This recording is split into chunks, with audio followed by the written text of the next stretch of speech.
दोस्तों, मुबारकपुर के इतिहास के ऊपर आज हम फिर से एक नई वीडियो लेकर आए हैं। दोस्तों, मुबारकपुर, जिसे रेशमी नगरी, मैनचेस्टर ऑफ द ईस्ट व पूरब का शिराज जैसे नामों से जाने जाने वाले इस इलाके का केवल 10% इतिहास ही हमें मिल पाया है। बाकी का 90% इतिहास आज ब्रिटिश लाइब्रेरी ऑफ लंदन यानी इंग्लैंड में मौजूद है, जिसकी परतें अभी खुलनी बाकी है। बाकी का यह 10% इतिहास ज्ञानेंद्र पांडे, एस.के. राय और काजी अतहर मुबारकपुरी जैसी इतिहासकारों की किताबों से लिया गया है। दोस्तों, मुबारकपुर की दौलत का अंदाज़ा आप इस बात से भी लगा सकते हैं कि जब सन 1813 ईस्वी में यह कस्बा भयंकर दंगों की चपेट में आया, जिसे बहुत से इतिहासकार एक जंग भी बताते हैं। इन दंगों में यह कस्बा 9 दिनों और 9 रातों तक लगातार जलता रहा। इन दंगों में उस दौर के करीब 50 लाख पाउंड का नुकसान हुआ था, जो आज का लगभग 50 अरब भारतीय रुपयों के बराबर होता है। दोस्तों, यहाँ एक बात और भी बड़ी महत्वपूर्ण है कि जब पूरा भारत अंग्रेज़ों के अधीन था, अंग्रेज़ों के इच्छा के बिना बड़े बड़े राजे, महाराजे और नवाब कोई फ़ैसला नहीं ले पाते थे। उस सब के बावजूद भी मुबारकपुर रियासत ब्रिटिश प्रभुत्व से आज़ाद रियासत हुआ करती थी। यह हम नहीं कह रहे हैं, बल्कि ज्ञानेंद्र पांडे की किताब का एक पैराग्राफ बता रहा है कि कैसे सन 1801 ईस्वी में अवध के नवाब सआदत अली खान और अंग्रेज़ों के बीच बक्सर का युद्ध हारने के बाद होने वाली एक संधि में नवाब सआदत अली खान पूर्वांचल और पश्चिमांचल के बहुत से ज़िले अंग्रेज़ों को सरेंडर कर देते हैं, जिसमें आजमगढ़ का ज़िला भी शामिल था। लेकिन इसके बावजूद भी मुबारकपुर की यह रियासत अंग्रेज़ों के आधिपत्य से बाहर रही।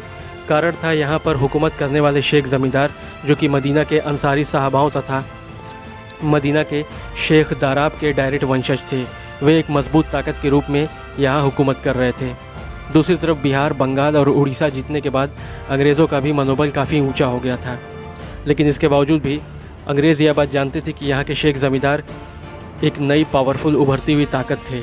इनसे टकराने का मतलब था कि इस पूरे खित्ते में एक बड़ी जंग का आगाज़ हो जाता। इसीलिए अंग्रेज़ों ने इन्हें इनके हाल पर रहने दिया तथा अंग्रेज़ों ने मुबारकपुर वासियों से एक समझौता किया कि यह शर्त रखी कि ब्रिटिश साम्राज्य मुबारकपुर के अंदरूनी मामलों में किसी प्रकार का कोई हस्तक्षेप नहीं करेगा तथा दोनों ही एक दूसरे का सम्मान करेंगे। दोस्तों, मुबारकपुर के ज़मींदारों को मुग़ल शहंशाह जहांगीर की तरफ से मियाँ की उपाधि से नवाजा गया था। मियाँ की टाइटल उस दौर में मुग़लों की तरफ से कुछ चुनिंदा मुस्लिम हुक्मरानों तथा इसके अलावा कुछ राजपूत राजाओं को भी दी गई थी। यह उपाधि भारत और पाकिस्तान के कुछ ही परिवारों को मुग़लों की तरफ से दी गई थी। मियाँ एक शाही उपाधि थी, जिसका मतलब राजा, महाराजा तथा सम्राट के होता था। दोस्तों, पुराने ज़माने में मुबारकपुर को यहाँ के ज़मींदारों ने चारों तरफ से मोटी मोटी दीवारों से घिरवा रखा था तथा इन दीवारों पर इनकी ज़मींदारी सेनाएं तैनात रहती थीं, ताकि दुश्मनों के हमले को नाकाम बनाया जा सके।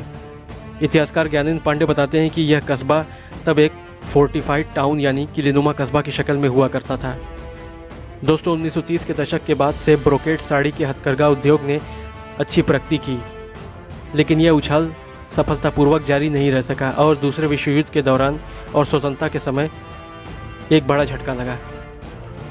मुख्य कारणों में से एक मुख्य रूप से जापान से महत्वपूर्ण कच्चे रेशम पर उद्योग की निर्भरता थी और परिणामी स्वरूप ब्रोकेट साड़ी की कीमतें आम उपभोक्ताओं की पहुंच से बाहर हो गईं। दूसरे, स्वतंत्रता से पहले बांग्लादेश और पाकिस्तान दोनों ब्रोकेट साड़ी के बड़े उपभोक्ता थे। बंटवारे के बाद उद्योग को कुछ कठिनाइयों का सामना करना पड़ा। सांप्रदायिक तनाव और विभाजन के बाद की गड़बड़ी के परिणामी स्वरूप कई बुनकरों को पाकिस्तान जाना पड़ा। इससे इंडस्ट्री को बड़ा झटका लगा। इसके अलावा पाकिस्तान ने रेशम और कढ़ाई वाले कपड़ों पर बहुत भारी शुल्क लगाया। नतीजतन इन साड़ियों के मांग में काफ़ी गिरावट आई। ब्रोकेट साड़ी के निर्माण में उपयोग किए जाने वाले प्रमुख कच्चे माल में रेशम के धागे और सोने या चांदी के असली या नकली दोनों ही धागे होते थे। ब्रोकेट साड़ी के निर्माण में शहतूत और टसर सिल्क दोनों का उपयोग ताना के रूप में किया जाता था। यद्यपि शहतूत और टसर रेशम का उत्पादन तब के संयुक्त उत्तर प्रदेश, जिसमें उत्तराखंड भी आता था, के कई ज़िले जैसे देहरादून, गढ़वाल, नैनीताल, इटावा आदि में छोटे पैमाने पर किया जाता था। मुबारकपुर के बुनकर मालदा, पश्चिम बंगाल के कच्चे रेशम को पसंद करते थे। रेशम के धागे की आपूर्ति उन डीलरों द्वारा की जाती थी जो इसे वाराणसी या मालदा से आयात करते और स्वदेशी डाई के बजाय सस्ते और आसानी से उपलब्ध एनीलीन रंगों से घर पर रंगते थे, जिसका उपयोग बुनकरों के पूर्वजों द्वारा किया जाता था। दूसरा सबसे महत्वपूर्ण कच्चा माल पूर्व सोने और चांदी का जरी धागा है। जिसका उपयोग मार्च 1963 तक रेशम पर बाने के रूप में किया जाता था। 1970 से पहले धागे शुद्ध सोने या चांदी की आपूर्ति वाराणसी या सूरत के डीलरों द्वारा की जाती थी। सोने और चांदी के लगातार बढ़ते मूल्यों के कारण इस उद्योग ने अपना पिछला गौरव खो दिया। मुबारकपुर के बीते हुए सुनहरे दौर पर आज की ये वीडियो यहीं समाप्त होती है। आगे फिर मिलेंगे एक दूसरी वीडियो के साथ।